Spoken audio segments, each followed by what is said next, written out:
નમસ્તે વિદ્યાર્થી મિત્રો, હું વિરલ લહેરી ભૂલકા સાગર વિદ્યાભવનમાં આપ સૌનું હાર્દિક સ્વાગત કરું છું। વિદ્યાર્થી મિત્રો, આજે આપણે સ્વાપોથી પૂરીશું કે ગયા વિડિયો લેક્ચરમાં પાઠ 4 કથની ઓર કરની આપણે 1 થી 4 પ્રશ્ન સુધી પૂરી ગયા। હવે આપણે આગળ જોઈએ। પ્રશ્ન 5 ત્રીજો सवाल है, दुकानदार की कथनी और करनी की पोल कैसे खुल गई? तेनो जवाब लखिए। एक व्यक्ति एक दुकान से कुछ सामान खरीदना चाहता था। वह अपना स्कूटर दुकान के सामने खड़ा कर रहा था।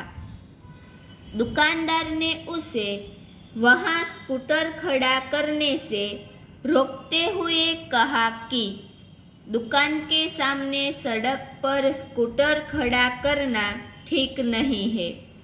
दुकानदार की बात मानकर उसने अपना स्कूटर दूसरी जगह खड़ा कर दिया। इतने में दुकानदार का बेटा आया। उसने अपना स्कूटर दुकान के सामने सड़क पर ही खड़ा किया, परंतु दुकानदार ने उसे मना नहीं किया। चौथा सवाल में, किराएदार को शर्मिंदा क्यों होना पड़ा? तेनो जवाब लखिए। किराएदार अपने घर में एक मित्र से बातें कर रहा था। उसी समय मकान मालिक उससे 4 महीने से बाकी किराया लेने आया। उसने दरवाज़ा खटखटाया। किराएदार ने खिड़की से झांककर उसे देखा। उसने अपने बेटे को समझाकर बाहर भेजा।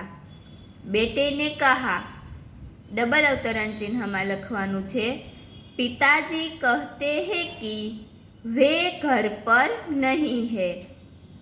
बेटे की बात सुनकर मकान मालिक हंसने लगा।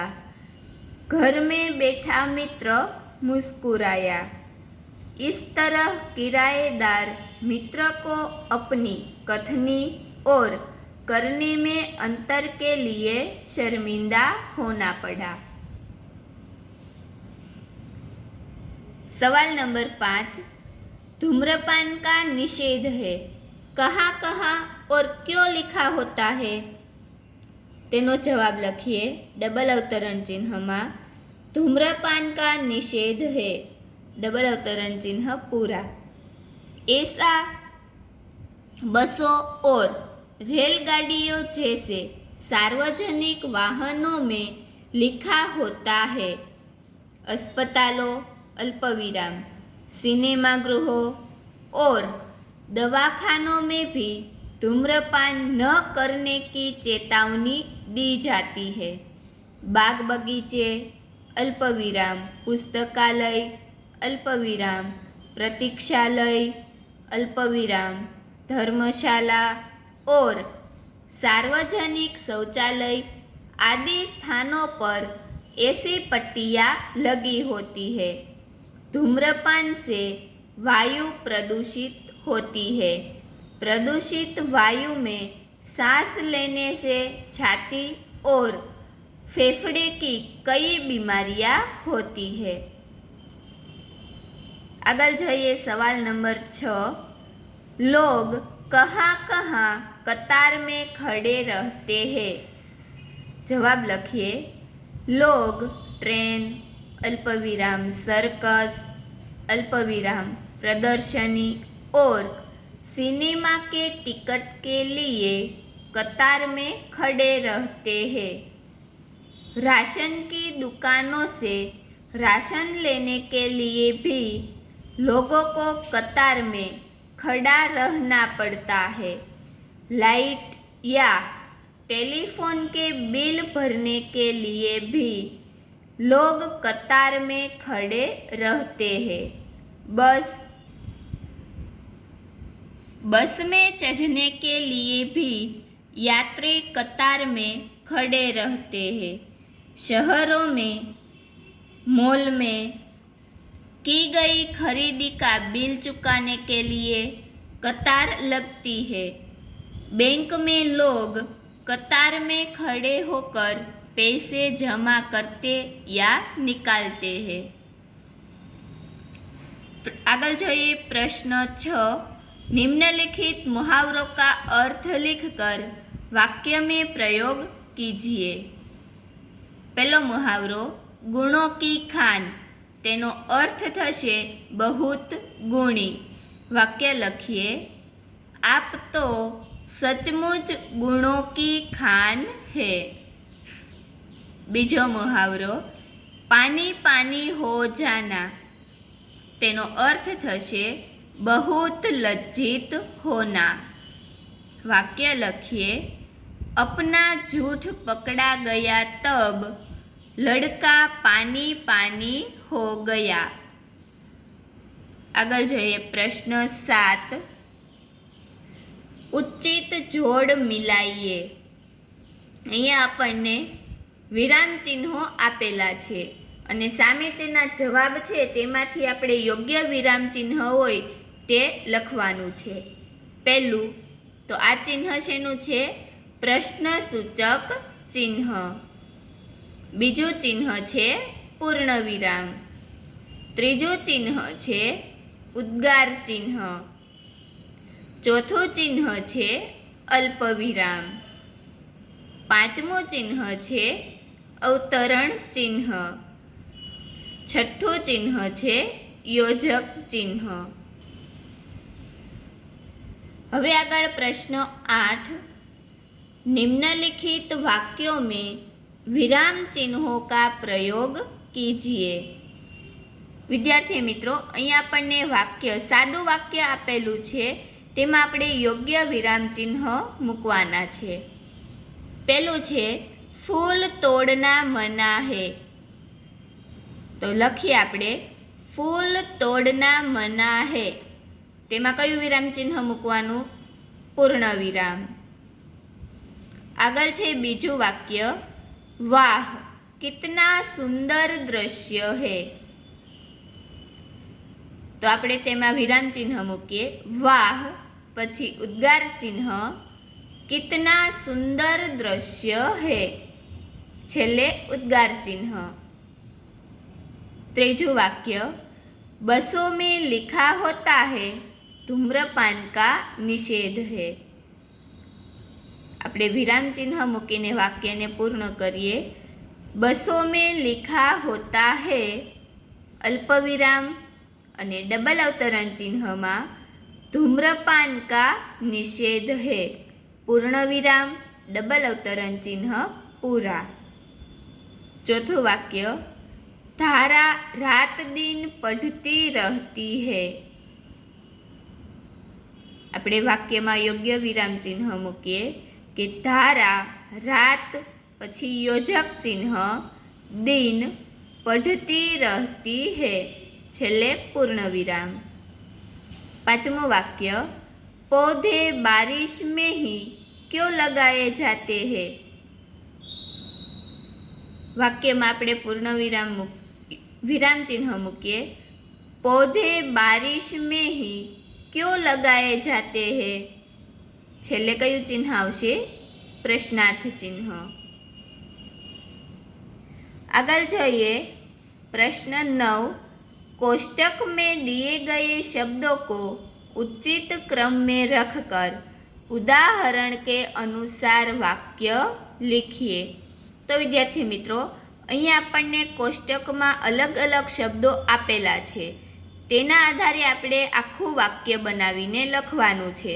ઉદાહરણમાં આપણને આપેલું છે ફૂલ તોડના મના હે, એવી જ રીતે આપણે બીજા 3 વાક્યો બનાવીએ। પહેલું વાક્ય બનશે मैं हर रोज खेलने जाता हूँ। બીજું વાક્ય બનશે सबको कथनी करनी में समानता रखनी चाहिए। ત્રીજું વાક્ય બનશે वे कहीं से अच्छे पौधे लाए। आगळ प्रश्न 10, निम्नलिखित कहावतों का अर्थ लिखिए। विद्यार्थी मित्रों, अहीं आपणे 4 कहावत आपेली छे, तेना आपणे अर्थ लखवाना छे। पहेलुं छे आम के आम गुठलियों के दाम। तेनो अर्थ थशे दोहरा लाभ लेना। बीजू छे जैसी करनी वैसी भरनी। तो तेनो अर्थ थशे कर्मों के अनुसार फल मिलना। त्रीजी कहेवत छे साँच को आँच नहीं। तेनो अर्थ लखीए सच्चे व्यक्ति को कोई भय नहीं होता। चौथी कहेवत छे काला अक्षर भैंस बराबर। तेनो अर्थ थाय बिल्कुल अनपढ़। हवे जोईए आगळ प्रश्न 11, निम्नलिखित शब्दों से भाववाचक संज्ञाएं बनाइए। विद्यार्थी मित्रों, अहींया आपणे जे भाव दर्शाववामां आव्यो छे ते लखवानुं छे। आपणे संज्ञा विશે अलगथी व्याकरण શીખીશું। पहेલું छे सच्चा, तो तेनी संज्ञा थशे सच्चाई। बीजुं छे ऊंचा, तो तेनुं थशे ऊंचाई। त्रीजुं छे बच्चा, तो तेना भाव शुं दर्शावे छे बचपन। चौथुं छे लंबा, तो ते दर्शावे छे लंबाई। पांचमो छे अमीर, तो तेमां कयो भाव दर्शावे छे अमीरी। छठ्ठुं छे बुढ़ा, तो तेनुं आवशे बुढ़ापा। प्रश्न 12, निम्नलिखित वाक्यों में रेखांकित संज्ञा का भेद लिखिए। के अहींया आपणने जे रेखांकित करेली जे शब्द छे तेना आपणे प्रकार लखवाना छे। तो पहेलुं छे मनुष्य अन्य प्राणियों से श्रेष्ठ है। तो तेमांथी आपणने मनुष्य शब्द शुं दर्शावे छे जातिवाचक संज्ञा। बीजुं छे हमें अहिंसा के पथ पर चलना चाहिए। तो अहींया अहिंसा छे ए भाववाचक संज्ञा बतावे छे। त्रीजुं छे रेलवे स्टेशन पर लोगों की भीड़ रहती है। तो भीड़ शब्द छे ते समूहवाचक संज्ञा दर्शावे छे। चौथुं छे क्षमा वीरों का आभूषण है। तो अहींया क्षमा छे ते भाववाचक संज्ञा दर्शावे छे।